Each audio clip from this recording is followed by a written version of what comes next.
Hi, I'm Judy Barlow, Chairman of the Legislation and Research Committee with the National Federation of Republican Women. I'm here this week in Milwaukee and am honored to be a delegate for the Alabama delegation. I also hope to be able to speak to elected officials about some of the issues that are important to us as women and that affect our families. We are excited to have Senator Katie Britt from Alabama with us today.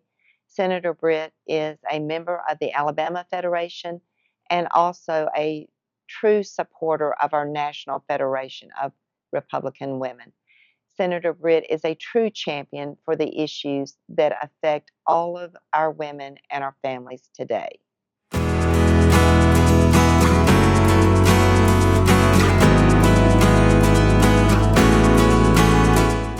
It was awesome. Senator Britt, we are so excited and honored to have you on our podcast today. Thank you for joining us. Thank you. It has been a historic week already Mhm. with the attempted assassination on our President Donald Trump's life, leading up to the session last night where you were a keynote speaker and the announcement of Senator J.D. Vance Yes. as So our excited. VP pick. So give us some thoughts on that. Yeah. So let's start with the assassination attempt. What a sad and dark day in our nation's history. I mean, I thought back over my 42 years of life, and I don't know that there has been a more challenging day for us, particularly if things had been 1 inch different. And you think I'm so grateful to Yes. God for him obviously saving President Trump's life, but also just continue to pray for peace, pray for comfort, and pray for safety for President Trump and his family. I think about the family of the gentleman who lost his life, I know. Judy. And you think about, like, the more we read about him and we hear what a hero he was, he died in the same way he lived, as a hero. I mean, That's true. covering his family. I mean, his daughter, I'm sure that you saw that on Facebook, and just her pouring her heart out about her father and how excited he was to go. I mean, what a patriot.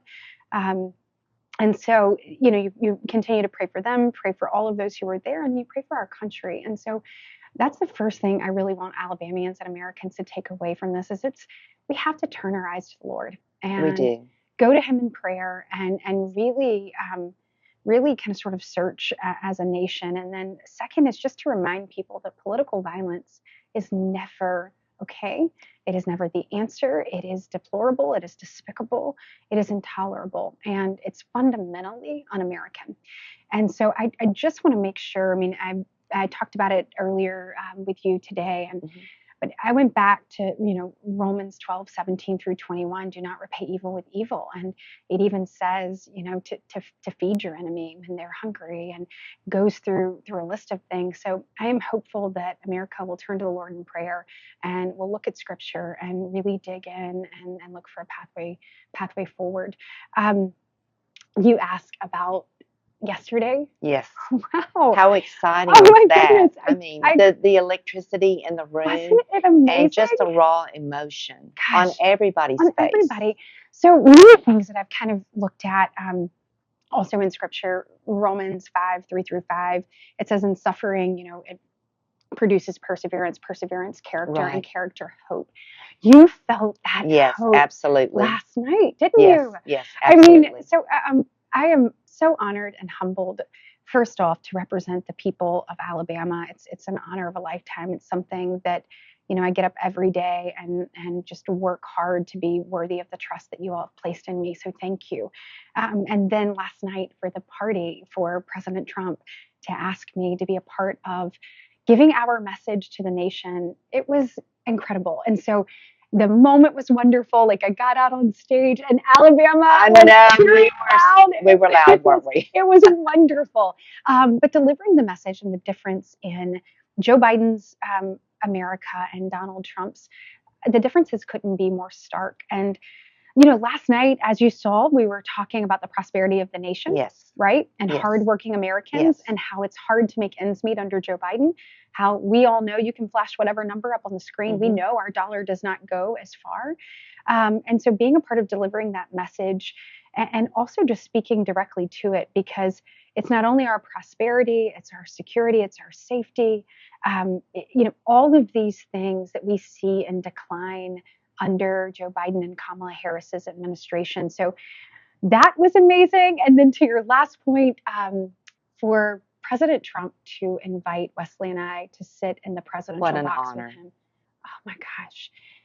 And when they played God Bless America, and he walked out, obviously with his ear bandaged and his willingness to continue to push forward for our nation, the nation he loves, the nation he knows at the core, who we are and what we're capable of, but he knows that there are impediments in the way to this nation being what it needs to be, for us allowing everyday Americans to achieve the American dream. And he's willing to literally,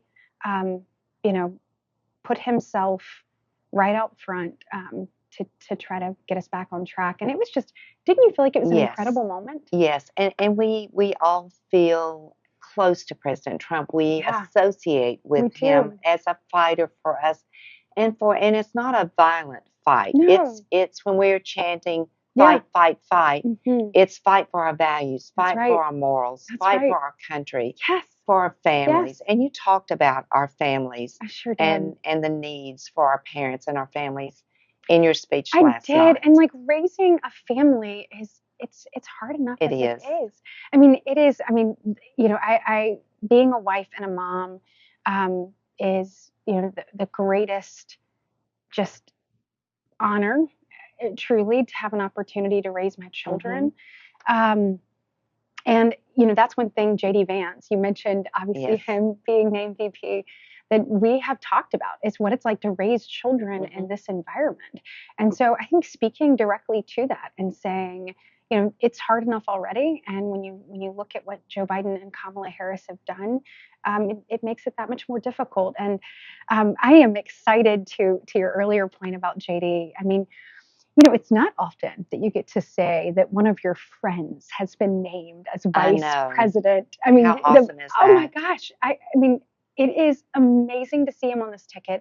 I am so excited for the world to get to know him in the way that Wesley and I have gotten to know he and Usha. Just when we get together once a month, all the freshman Republican senators, and we have a great time. We talk about policy, we talk about, process, we talk about personnel.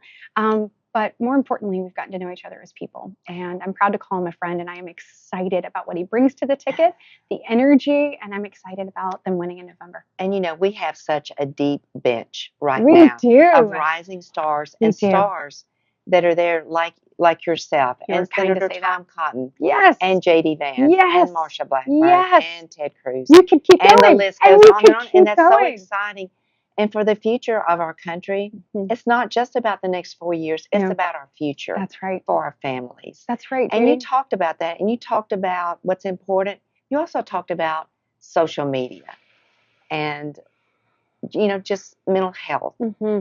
Can you touch on that and bring us up to date a little bit on that? I would love, this is a great example of how Chuck Schumer is failing the American people, because there are multiple bills. You just mentioned Marsha Blackburn. Marsha Blackburn has a bipartisan bill with Richard Blumenthal, and those two senators have garnered 60 co-sponsors in the U.S. Senate. That's impressive. Is that not amazing? Yes. And obviously, I'm sure everybody knows this that's watching, but that's how many votes you need to get something across the Senate floor. They have that many co-sponsors, so they clearly have the votes.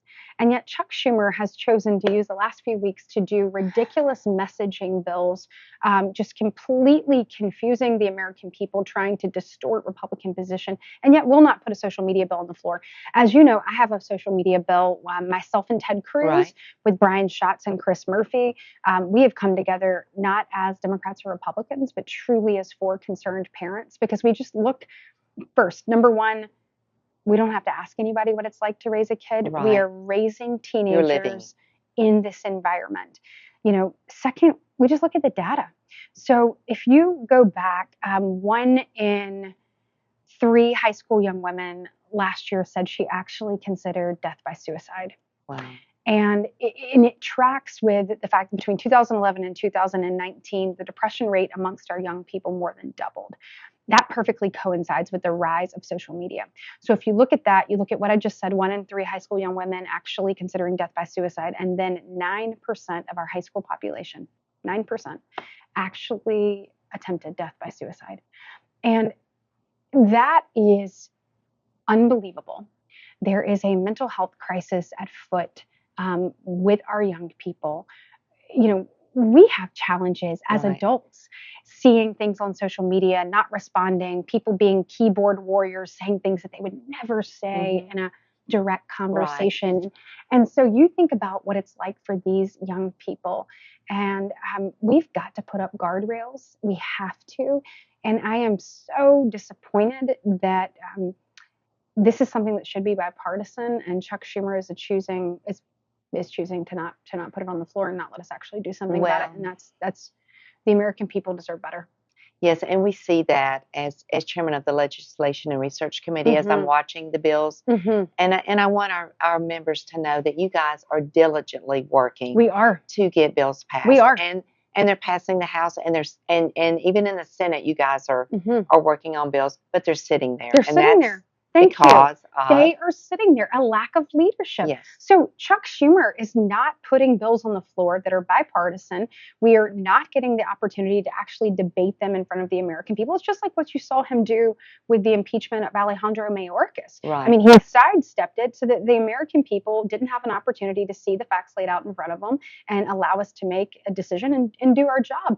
Consistently, that's what we're seeing. And unfortunately, it's now even becoming to the point where, you know, the NDAA, which is the National Defense Authorization Act, that is usually largely bipartisan. It's what authorizes our opportunities, you know, for our military capability and resources for our men and women in uniform.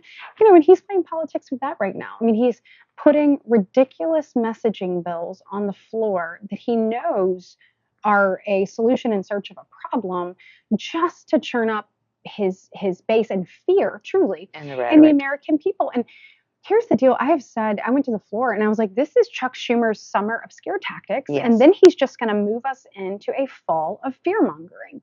It means that nothing gets accomplished for the American people. So please tell your members.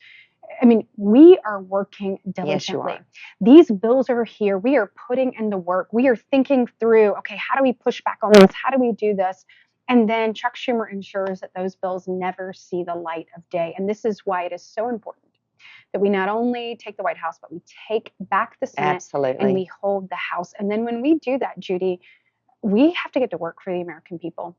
I mean, we cannot drag our feet. We cannot come in without a plan. It is go time. And it is go time to save our nation, to secure our border, to make sure that we have stable prices, we have strong families in defense, that we have secure communities. I mean, all of these things, we gotta get ready, be ready on day one. And I know you are already working on some acts like the Moms Act. Yes. So tell us a little bit more for our women and our families out there that are concerned. Would love Tell us a little bit more about that. I would love to. So Moms Act is something that should be bipartisan. Yes, it should. It is interesting. So what this is, for your viewers who have not seen it, is, you know, when a woman, you know, this is what I said to my Democratic colleagues. We should be able to get on the same page. If a woman chooses to have her child, shouldn't we support her in that journey? Right. Right. And common sense.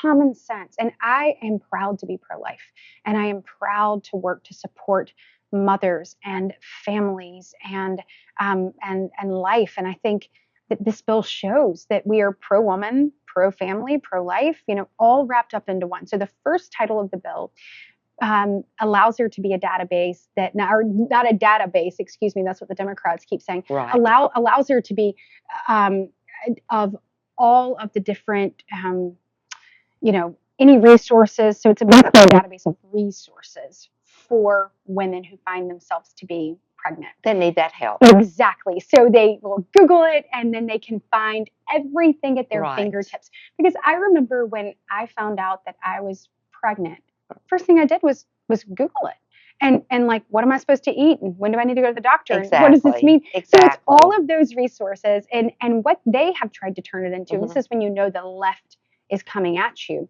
is they had tried to turn it in. They said it was a database of pregnant women, which could not be further from the truth.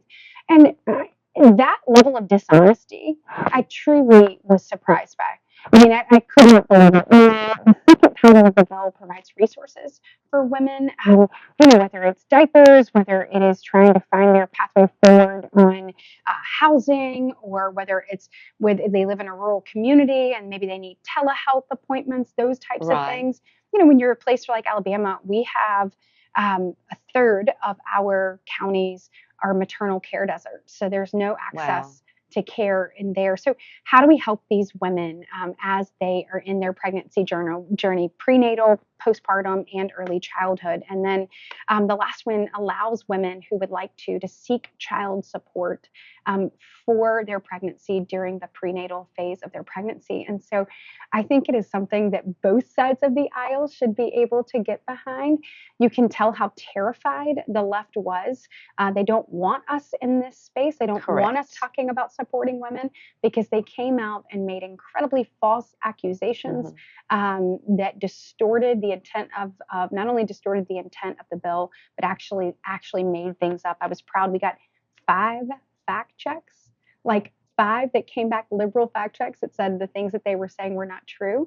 But it's an exciting time, because I think this is the kind of bill that you'll see us push forward in a really meaningful way. Good. I think that'll be great for our families. Yeah, absolutely. What about in vitro fertilization, or the IVF Act? I know that that's another one. Yes. Lastly, that you guys are working on. I think Senator Cruz is working on that one with you. And this is another area where Chuck Schumer is really playing politics. So first off, IVF is available in every state across the nation. But yet he chose to create concern and fear and put a bill on the floor to try to say that Republicans weren't supportive. Look, I believe IVF is pro-life and pro-family.